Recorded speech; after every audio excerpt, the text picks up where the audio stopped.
warahmatullahi wabarakatuh.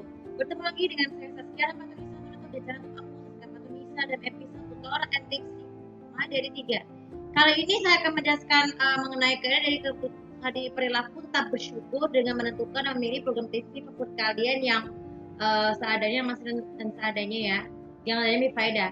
Jadi kita tahu perkembangan televisi zaman dulu tuh kan sudah berada sejak tahun 1930-an. Yang pada saat itu masih kayak seperti proyektor, layarnya yang layar kemudian juga terkomponen sekali komponen TV seperti layar, bagian mesin ataupun tombol-tombol remote yang berfungsi untuk memudahkan kita mencari sumber informasi. Jadi televisi ini bukan hanya sekedar untuk mencari informasi, tapi juga memberikan edukasi dan juga hiburan. Nah, sebenarnya nih, di zaman awal di era Orde Baru, pertelevisian Indonesia kan berkembang pesat dengan berdiri TVRI. Menyusul tahun 90-an itu munculnya beberapa televisi swasta yang lain. Tapi yang dua diantaranya yang paling banyak diminati masyarakat adalah RCTI dan SCTV. Kenapa bisa seperti itu? Seperti yang saya jelaskan tadi, tanggal 24 Agustus 1962 ditetapkan Hari Pertelevisian Nasional dengan TVRI. Baru ketika Hari Pertelevisian memasuki tahun yang ke-27, barulah berdirilah RCTI dan SCTV setahun setelahnya. Sehingga tradisi Hari Pertelevisian Nasional itu masih terus berkembang pesat, mulai dari konser musik, film layar lebar, bahkan sampai program kemanusiaan seperti itu. Sebenarnya pada umumnya, Hari Pertelevisian Nasional yang waktu di sebelum-sebelumnya itu kan belum tahu ya tentang konser seperti apa.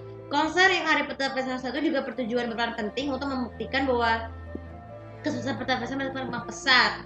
Jadi kita akan membahas sedikit. Kita nggak usah membahas SCTV karena kalian sudah tahu. Jadi sebagai dua televisi swasta Indonesia terbesar, SCTV itu mungkin di zaman sekarang ini banyak yang berkomentar dari kalian. Kenapa sih komposisi program sekarang tuh nggak bisa seperti dulu? Jadi gini, sebenarnya dari inti jadwal durasi sinetron SCTV pada umumnya itu berkisar antara 7 sampai 8 jam. Maksudnya, jadi biasanya kan biasanya jam sore. Nah mungkin dari zaman dulu tuh kan memang gitu, dari zaman era pra-milenial, jadwal sinetron SCTV kan selalu bersama-sama nih setiap beruntun dari siang, yang berkemungkinan tuh berdurasi kurang 5 jam jika dibanding totalkan dengan semua durasi judul sinetronnya. Tapi bisa saja berubah tergantung dari beberapa banyak ikan tersebut. Yang paling sering kayak komen kan ikannya kenapa pasti lama. Nah, tapi mungkin dari kalian nih ada yang bertanya kan apakah kita bisa menentukan pilihan yang berfaedah? Bisa. Jadi cara gini, manusia itu kan tiap perkembangan anak tuh pasti tangannya beda-beda ya. Mungkin banyak dari kalian yang lahir tahun 90-an pasti kalian pada inget dong masa kecil kalian di tahun akhir pertengahan 2000-an itu kayak gimana. Aku masih beruntung di tahun 2000-an itu saya berbagi sedikit pengalaman ya. Sebenarnya sejak dari aku pindah ke sini ya, 15 tahun kali ya. Aku tuh baru suka nonton kartun setiap kali aku habis pulang sekolah tuh dan pulang sekolah. Biasanya kebiasaan nonton kartunku sampai sekarang pun datang bahkan sampai hafal konsep kartunya, kayak gini, kayak misalnya kayak referensi film apa. Sampai pada akhirnya di era sekarang itu di zaman tahun 2000-an itu tuh kan udah mulai suka. Ya, dimulai suka karena beberapa alasan. Usiaku kan waktu itu masih sangat kecil banget dan tahu apa-apa. Mungkin di usia saya waktu itu tuh kan juga bisa berkembang untuk belajar ya. Belajar untuk mengembangkan hal baru seperti misalnya terbaru bikin mendownload film layar lebar ataupun animasi. Bahkan sampai sekarang ini, sampai di usiaku yang sekarang tuh bikin vlog ya supaya kalian bisa tahu pengalaman kalian seperti apa. Nah, tapi mungkin kata kalian tahu gak sih kenapa sinetron Indonesia itu peran penting? Dunia seni tidak boleh terlepas dari namanya beragam seni. Salah satunya seni teater. Seni teater itu kan bagi menjadi dua. Ada teater yang biasa dan ada yang juga teater bersifat elektronik. Salah satu contoh seni teater bersifat elektronik yang paling umum di kalangan masyarakat adalah sinetron atau disingkatnya sinetron. Jadi kita zaman dahulu sama sinetron zaman dulu Indonesia zaman dulu ya, ceritanya bisa sangat berkualitas.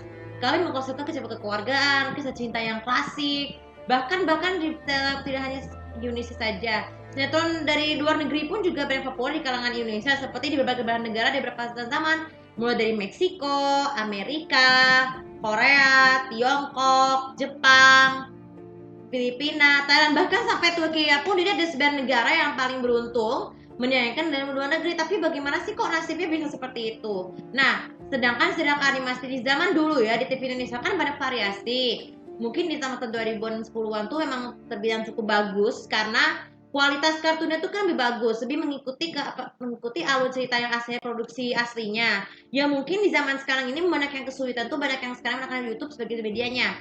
Tapi mungkin ada yang nanya-nanya, emang kalau lebih faedah nggak sih kalau menentukan atau memilih yang seadanya? Ya harus. Jadi gini, kan jadwal TV Indonesia itu kan setiap manusia itu pasti beda-beda. misalnya nih, mungkin di zaman sekarang nih, misalnya acara berita pagi, SMNC TV dan Indosiar adalah sama-sama menayangkan berita paginya itu digabung jadi satu, berdurasi total milik kurang lebih 2-3 jam. Dia mulai dari seperti kita tahu kenapa alasannya, karena jam dini hari itu merupakan jam yang sangat dominan dengan penayangan sinetron atau FTV lawas. Mungkin sinetron nggak terlalu jarang karena menurut zaman lagi mungkin, tapi mungkin zaman dulu ada. Kemudian tapi mungkin mereka nanya tuh kenapa sih sekarang nggak ada acara variety musik-musik gak seperti di Malaysia?